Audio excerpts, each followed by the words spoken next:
Welcome to another episode of Women's Wellness That Works. I'm Essential Ann, and my purpose is to inspire, empower, and guide women to their self-awareness so that they can be responsible for their health, well-being, and happiness. And I am honored here today to have Alyssa Gomez. She is gorgeous. But I really want to learn more about who you are and your story and how you have come to be who you are. Because you're like this Tik Tok queen now. You've become this amazing social media presence. Thank you. So tell me about yourself and your story. Yes, I would love to share. I've always had a love for the entertainment industry. I've always had a love for performing and dancing, singing and acting. Since I was about 3 years old, I was put in dance classes. 6 months old, I was put in my first pageant. Wow. I got third place out of 200 babies. You were 6 years old. Doing what? I don't know. I was 6 months old in my first pageant, yes. So one of those baby pageants. A baby pageant, yes. So I don't remember, but my mom says it was really fun. So she's the one who kind of threw me into this whole beautiful world of self-discovery and, freedom of my body, and which I love about her. I'm so thankful for her. And so I actually was on my journey to get an agent and try to break into the acting world when I got my first call back, my first night in the hospital from an agency. And how old were you? I was 14 years old when I really decided I was going to give it my all and go for it and do what I could. And I got my first call back, my first night in the hospital. I was diagnosed with leukemia, acute lymphoblastic leukemia. So it really, threw me down for a whirlwind.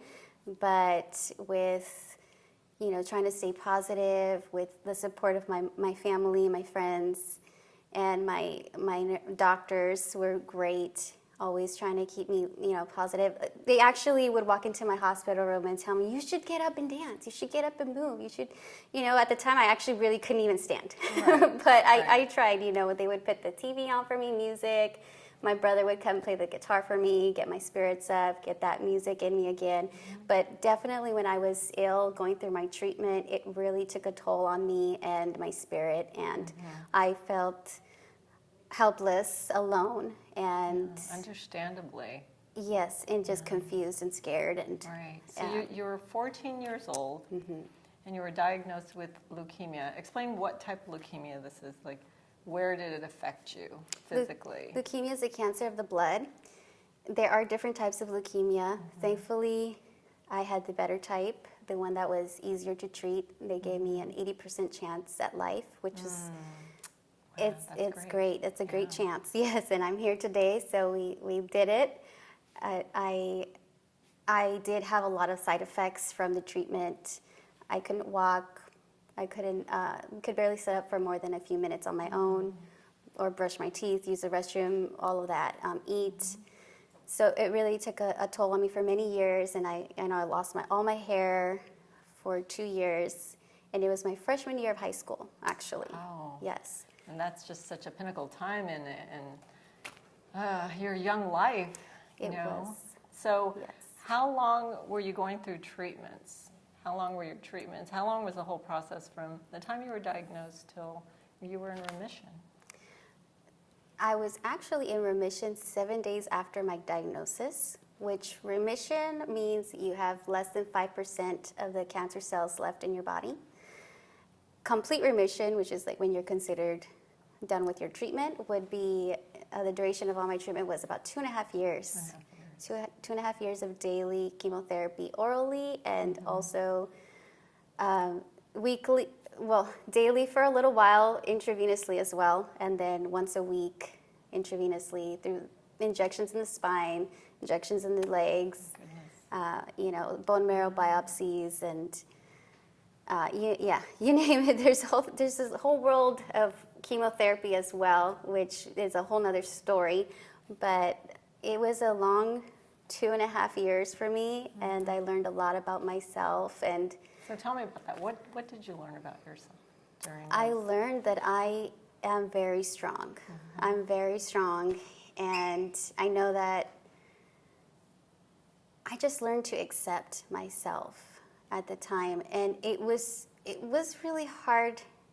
I'm trying to put myself back in those shoes at that time, because it is now almost 15 years ago.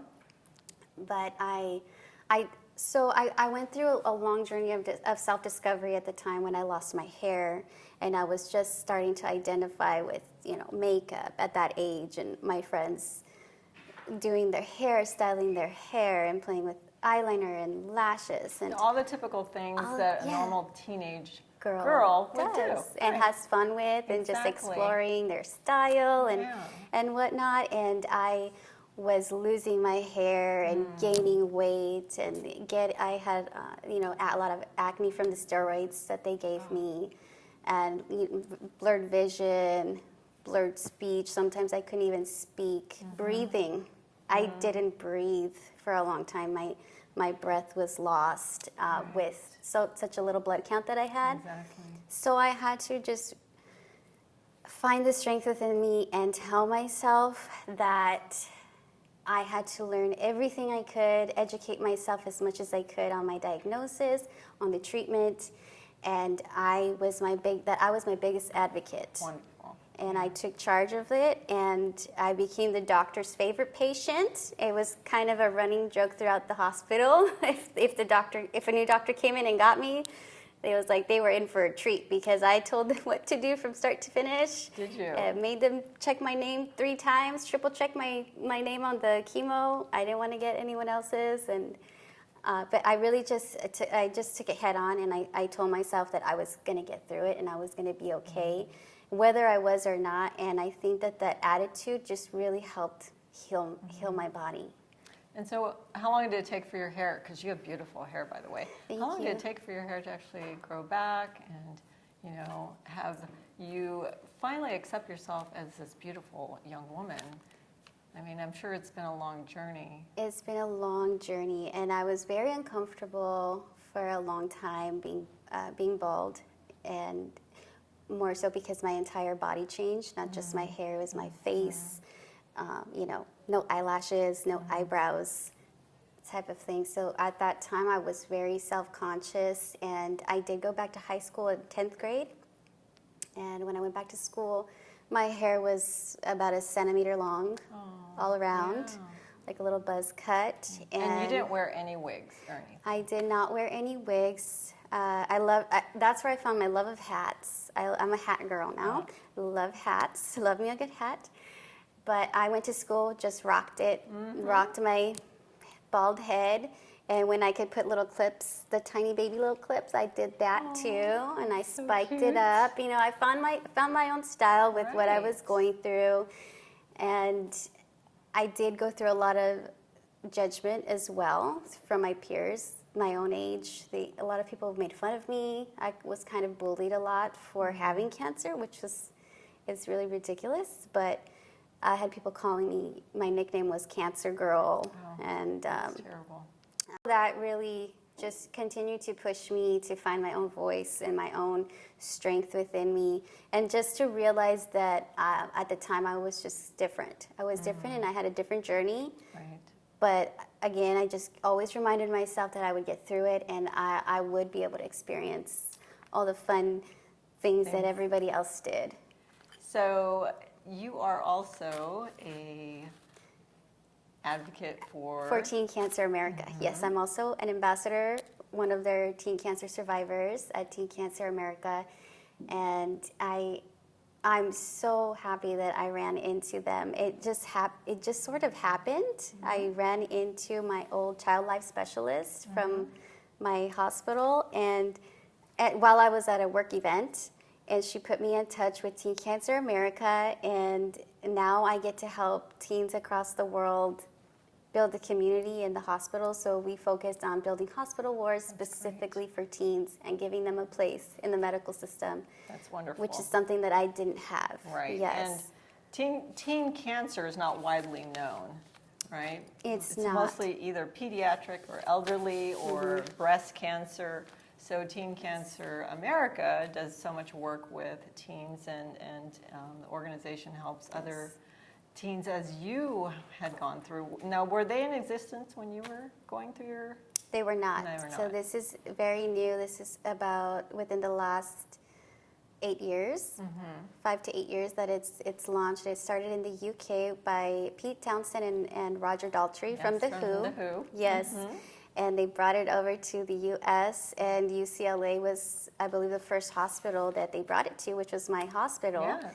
And so I'm just so happy that I get to connect with other teens and sort of be a mentor to them, or just be a person that they can talk to about their journey, Right. and just someone to relate to, or just have fun with, or anything. And it's just so fulfilling, and I love it. And that's how we connected. It's the That's Teen how we Cancer connected. America, Yes. which is So- wonderful. Thankful Yes. for that.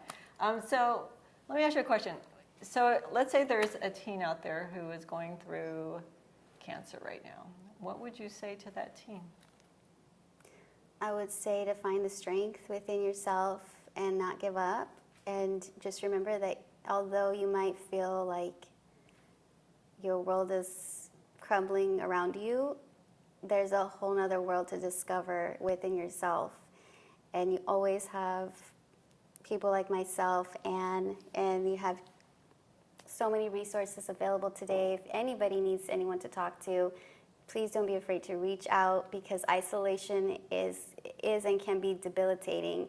And we would love to help support you, and we're here for you. Yes, Yes. it's wonderful. Your story is definitely inspiring to me and to women and teens of any age. So I'm just so grateful that you're here. I do have a couple more questions I want to ask you. Okay. Let's see if you can answer this. Happiness is? Freedom, Good. Age is? a number, Yeah. And beauty?